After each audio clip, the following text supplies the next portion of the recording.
10 rupees mango Frooti வாங்கியிருக்கேங்க.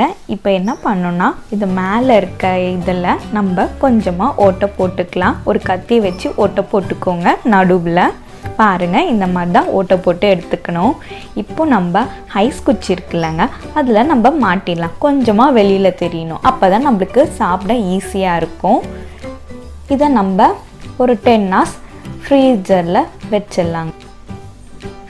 10 hours ஆயிடுச்சுங்க. நான் ஃப்ரீசர்லேருந்து எடுத்துகிட்டு வந்துட்டேன் ஐஸு. இப்போ அந்த சைடில் இருக்கிறத பிரிச்சுப்போம், அதே மாதிரி அந்த சைடில் இருக்கிறதையும் பிரித்து எடுத்துக்கணும். இப்போது ஒரு சிசரை வச்சு இந்த சைடும் கட் பண்ணி எடுத்துக்கலாம், அதே மாதிரி அந்த சைடும் கட் பண்ணிக்கோங்க. இப்போ நடுவில் உங்களுக்கு கொஞ்சம் கேப் தெரியும் இல்லைங்க, அதில் சிசரை லைட்டாக விட்டு கட் பண்ணிக்கோங்க. இந்த சைடும் அந்த சைடும் பாருங்கள் இந்த மாதிரி தான் கட் பண்ணிக்கணும்.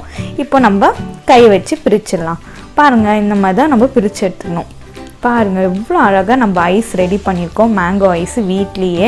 உங்ககிட்ட ஃப்ரூட்னிக் ஜூஸ் வீட்டில் இருந்துச்சுன்னா உடனே மேங்கோ ஃப்ரூட்னிக் ஐஸ் ரெடி பண்ணிடலாம். ரொம்ப ஈஸி தான், நீங்களும் வீட்டில் ட்ரை பண்ணுங்கள். உங்கள் பசங்களுக்கும் பண்ணி கொடுங்க. ரொம்ப ஈஸியான மெத்தட் தானங்க. ஸோ மேங்கோ ஐஸ்னிக் ரெடி.